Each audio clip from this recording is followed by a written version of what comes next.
They were told it was the right thing to do while working with food. Her explanation only prompted more mocking on social media, so it didn't work. The hashtag MissSA Challenge came up. A lot of Twitter users were using that and wearing gloves to carry out everyday tasks, making fun of this. So here's my thing with this. I don't think her explanation is that crazy. I mean, people wear gloves to, hand out food. Now, I get how they're mocking it, but if she was told by other people, we need you to wear gloves, at this event when you're giving out food, and she just kept them on, I don't think she's in the wrong. This goes back to our conversation earlier this week when we talked about internet trolls. Yes. This, like you, Tony, everybody knows if you are working anywhere within the food service industry, no matter what you're doing, you have to have gloves on. It only makes sense. So I don't know what the big deal is, and as I was reading this, do you think they don't believe her? I mean, no, I think that it's just internet trolls. Yeah, and we know what their ammo is. For a moment there, I was feeling some kind of way about it until I continued to read and research. And one statement that she made changed everything for me when she said to me, the moral of the story today is that 300 kids got a proper warm lunch and that they got it with or without gloves. So, and that's what makes, that's it. Those kids got fed a hot meal, the gloves. This is just internet trolls having something to do. But see, I see all sides of the story here, because just looking at this story, just looking at it first glance, you're thinking, oh my gosh, there is a white girl wearing gloves around black children. That looks, at first glance, looks racist from the very get-go. Yeah, and then you realize once you read on that this kind of stems back from 1993.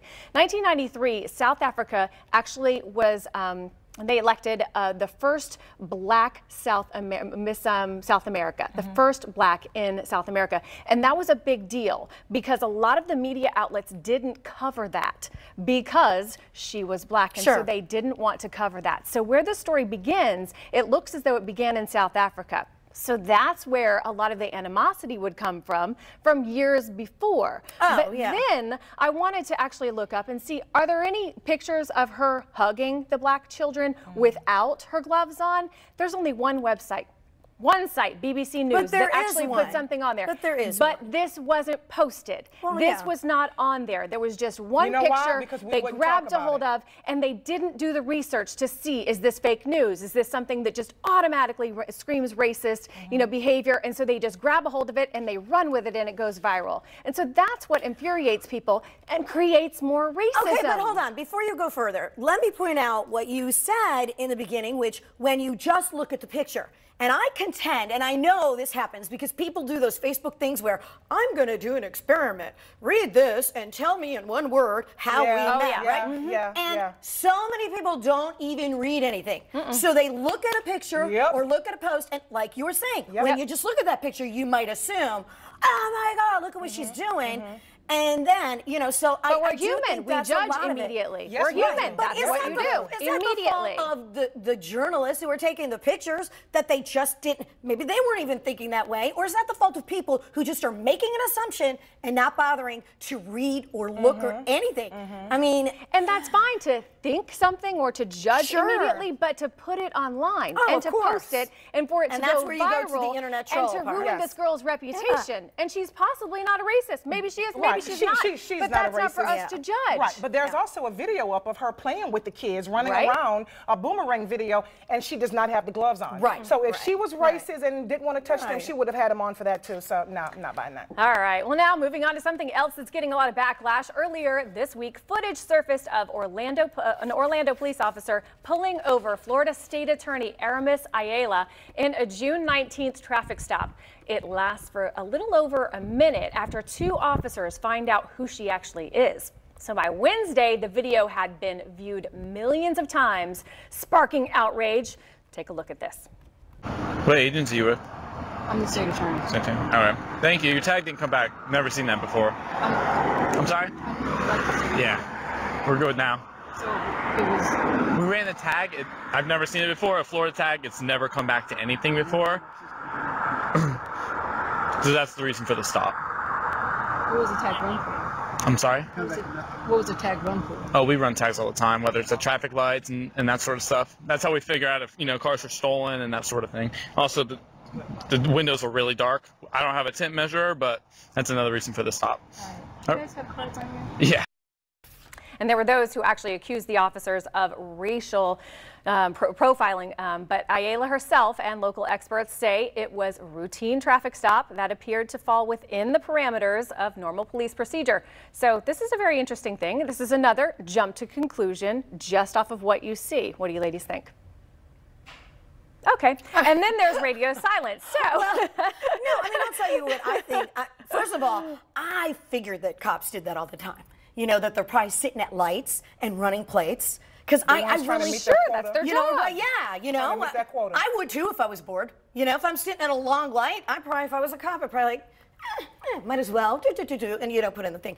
But the one thing that came up that makes me wonder if it was really racially profiling or not, if the windows were that dark, you couldn't see in the car, so could it really be racial profiling? Because, you know, when I'm driving and somebody makes me mad and, you know, you do that thing where you look over and you want to give them a look, and then you're like, oh, it's too dark, I can't see anybody. So, you know, I mean, I do buy that, you know, so I just, you know. See, I'm I do, because I was actually pulled over 2 times. Yeah. I was pulled over twice in the same car because I had the black tinting like she has on her car. So I had to, I think I'm kind of an expert on this tinting thing. I had to look up the laws. I got pulled over twice. For tinting. But wait a minute. Your tint dark though, Angelia. My tint you is got dark. That gangsta tint. I do like my tint dark, but I actually do have it for a reason, for a medical reason, because okay. I do get skin cancer. Oh. And yeah, unfortunately I do. So I actually do have it, and I have legitimate reason for that. So that's why I did the research on this many, many years ago, because 2 different police officers pulled me over. And so here are some of the laws here.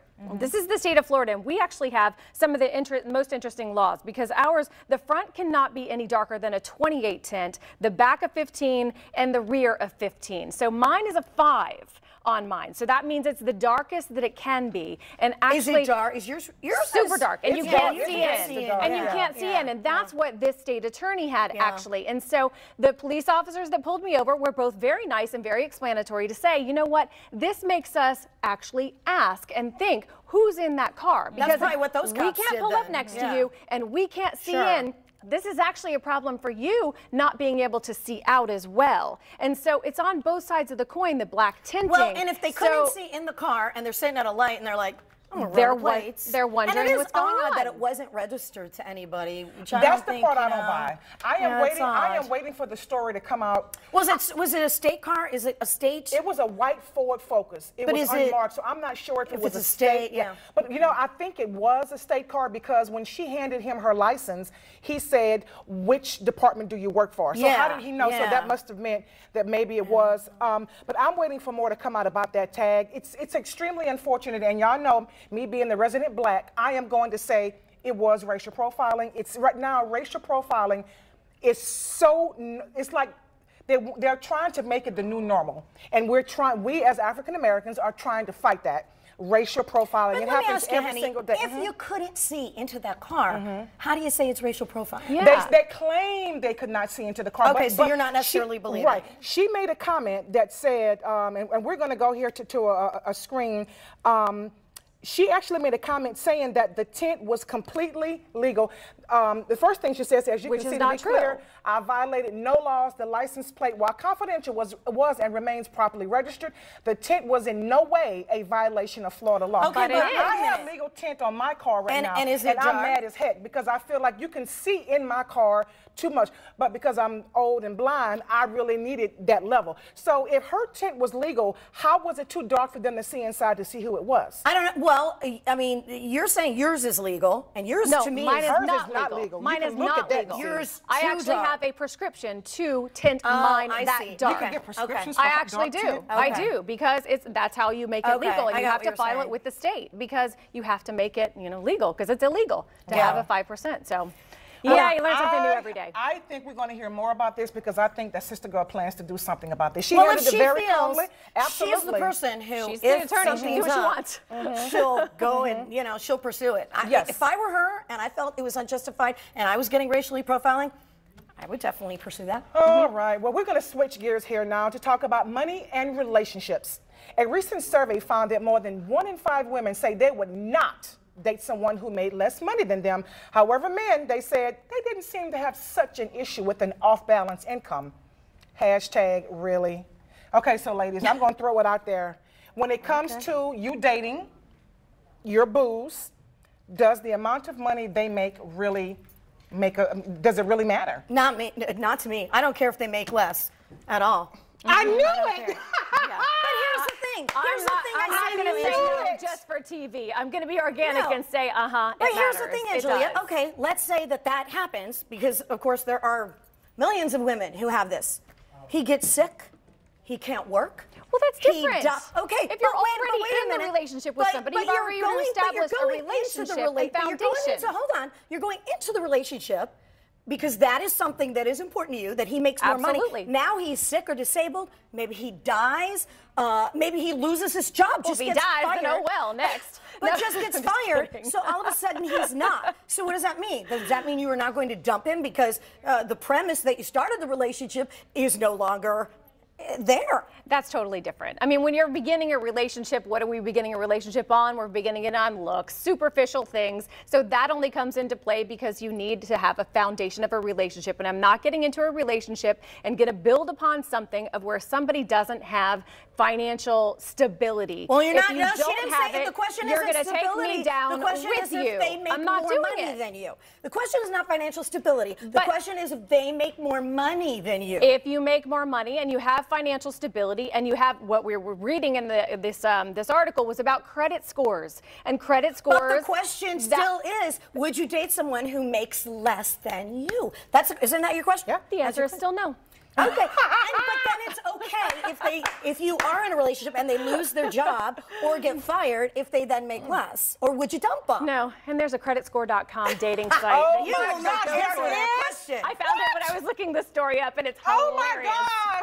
Hilarious. To me, it doesn't matter. I'm gonna get my 2 cents in. It doesn't matter, baby. We can struggle and come up together, and that's gonna make our love a whole lot stronger. So I don't mind. And I'm not picking on you because a lot of women are like you. I'm good. I'm strong. So, all right. Well, coming up next, could drinking coffee be the secret to living longer? Yes. We'll tell you why. You might want to have another cup of Joe even now.